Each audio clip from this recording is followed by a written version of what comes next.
आज की कहानी ज्ञानवापी मंदिर से संबंधित है, जो इस समय चर्चा में है। ज्ञानवापी मंदिर के बारे में विस्तृत जानकारी। पुराणों के अनुसार ज्ञानवापी की उत्पत्ति तब हुई थी जब धरती पर गंगा नहीं थी और इंसान पानी के लिए बूंद बूंद तरसता था। तब भगवान शिव ने स्वयं अपने अभिषेक के लिए त्रिशूल चलाकर जल निकाला।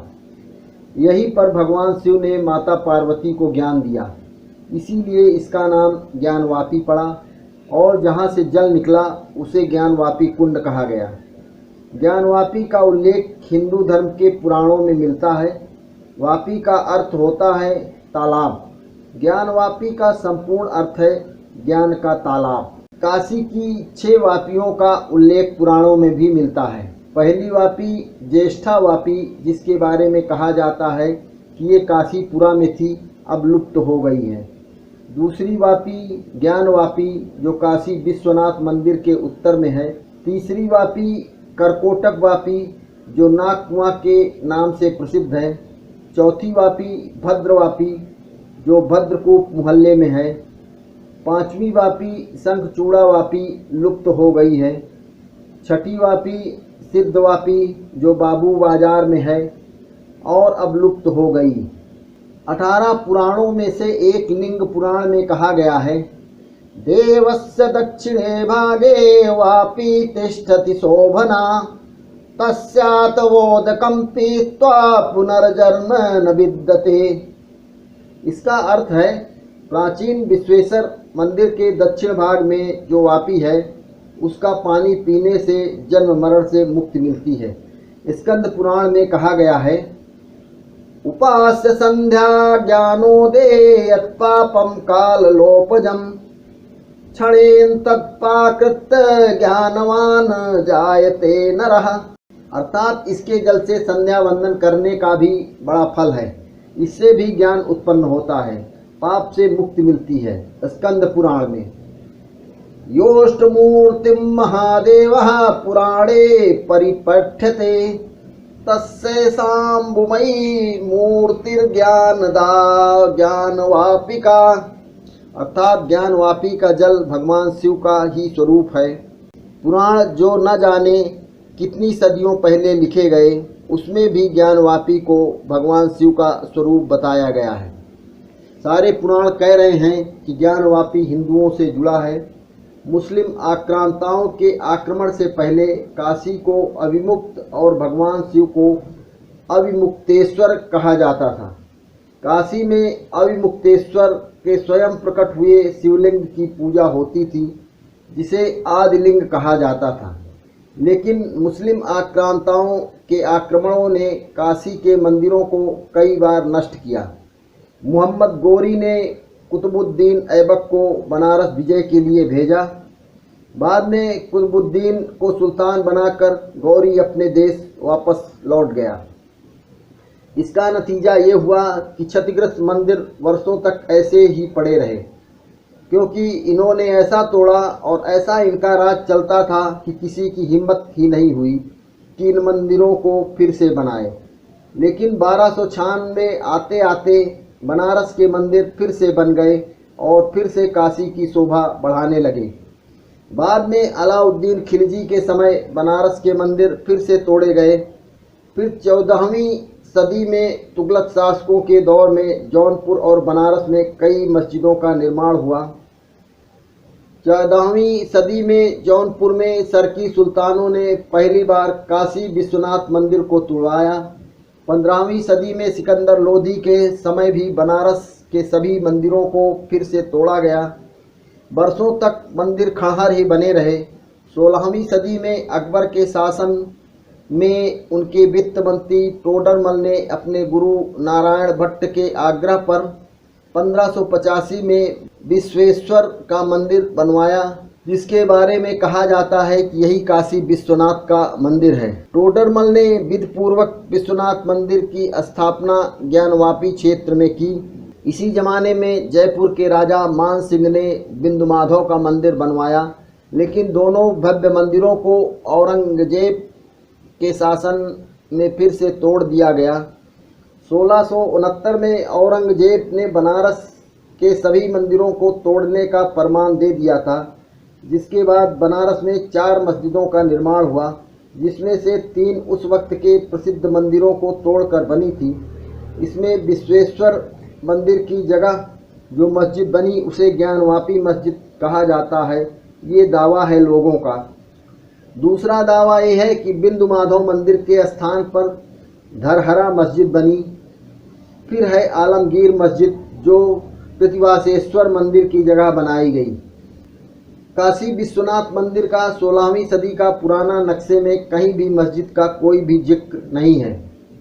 बीच में आप जो हिस्सा देख रहे हैं वो ज्योतिर्लिंग दिख रहा है। नक्शे को 1820-1830 के बीच ब्रिटिश अधिकारी जेम्स प्रिंसिप ने तैयार किया था। इसमें कहीं भी मस्जिद का जिक्र नहीं है, हर जगह मंदिर बताया गया है।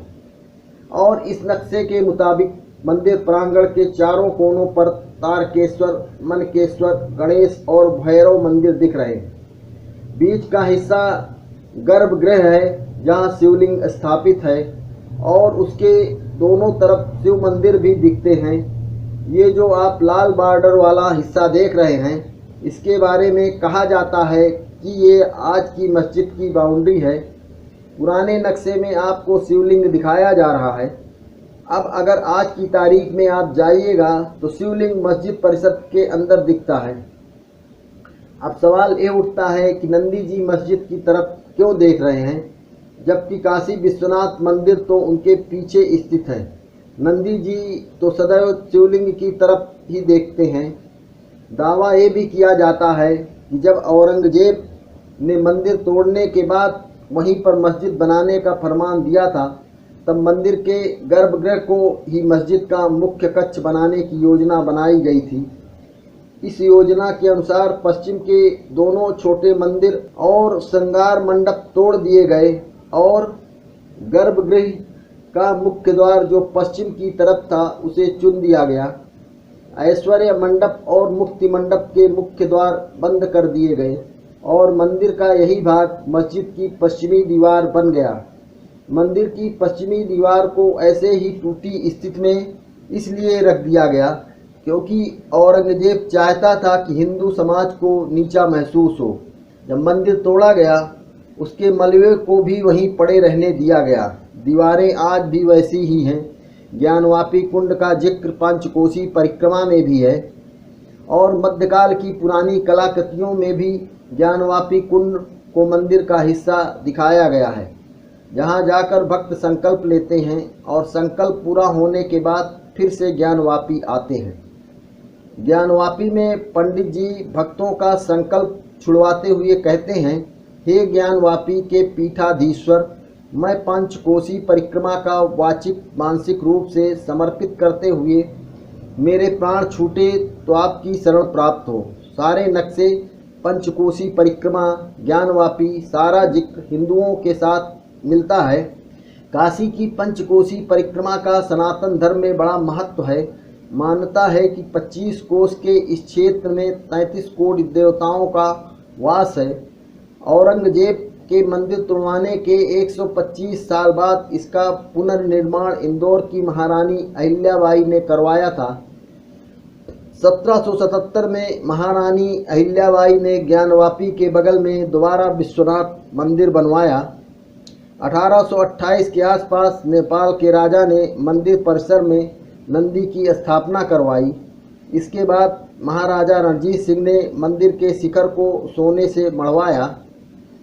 ये सब अभी वाला जो आप काशी विश्वनाथ मंदिर देखते हैं उसके बारे में बताया जा रहा है। एक इतिहास ये भी है कि 18वीं सदी के दौरान मराठा सरदार मल्हार राव ने काफ़ी कोशिश की थी कि ज्ञानवापी मस्जिद की जगह मुस्लिम वाजिब मुआवजा लेकर विश्वनाथ मंदिर फिर बनवा दे, लेकिन अंग्रेज मस्जिद तोड़कर मुस्लिम समाज को नाराज़ नहीं करना चाहते थे।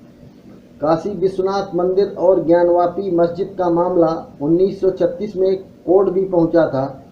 तब मुस्लिम पक्ष ने पूरे परिसर को मस्जिद करार करने की अपील भी की थी। 1937 में वाराणसी जिला अदालत ने मुस्लिम पक्ष की अपील को खारिज करते हुए कहा था कि ज्ञानकूप के उत्तर में ही भगवान विश्वनाथ का मंदिर है, क्योंकि कोई दूसरा ज्ञानवापी कूप बनारस में नहीं है। जज ने ये भी लिखा है कि एक ही विश्वनाथ मंदिर है जो ज्ञानवापी परिसर के अंदर है। इतिहासकार अनंत सदाशिव अल्तेकर ने 1937 में एक किताब प्रकाशित करते हैं, हिस्ट्री ऑफ बनारस। इसमें भी कहा गया है कि मस्जिद के चबूतरे पर स्थित खम्भों और नक्काशी को देखने से प्रतीत होता है कि ये 14वीं 15वीं शताब्दी के हैं। प्राचीन विश्वनाथ मंदिर में ज्योतिर्लिंग 100 फीट का था, अर्घा भी 100 फीट का बताया गया है। ज्योतिर्लिंग पर गंगा जल बराबर गिरता रहा है, जिसे पत्थर से ढक दिया गया। यहाँ श्रृंगार गौरी की पूजा अर्चना होती है। तहखाना यथावत है, ये खुदाई से स्पष्ट हो जाएगा। विश्वनाथ मंदिर बार बार गिराए जाने का उल्लेख विद्वान नारायण भट्ट ने अपनी किताब त्रिस्थली सेतु में भी किया है। ये किताब संस्कृत में 1585 में लिखी गई थी। नारायण भट्ट ने अपनी किताब में लिखा है कि अगर कोई मंदिर तोड़ दिया गया हो और वहाँ से शिवलिंग हटा दिया गया हो या नष्ट कर दिया गया हो, तब भी वो स्थान महात्म्य की दृष्टि से विशेष पूजनीय है। अगर मंदिर नष्ट कर दिया गया हो तो खाली जगह की पूजा की जा सकती है। इतिहासकार डॉक्टर मोती चंद ने अपनी किताब काशी का इतिहास में लिखा है, विद्वान नारायण भट्ट का समय 1514 से 1595 तक था और ऐसा जान पड़ता है कि उनके जीवन के बड़े काल में काशी में विश्वनाथ मंदिर नहीं था। मतलब उस दौर में मंदिर तोड़ा हुआ था, उसका पुनर्निर्माण नहीं हुआ था।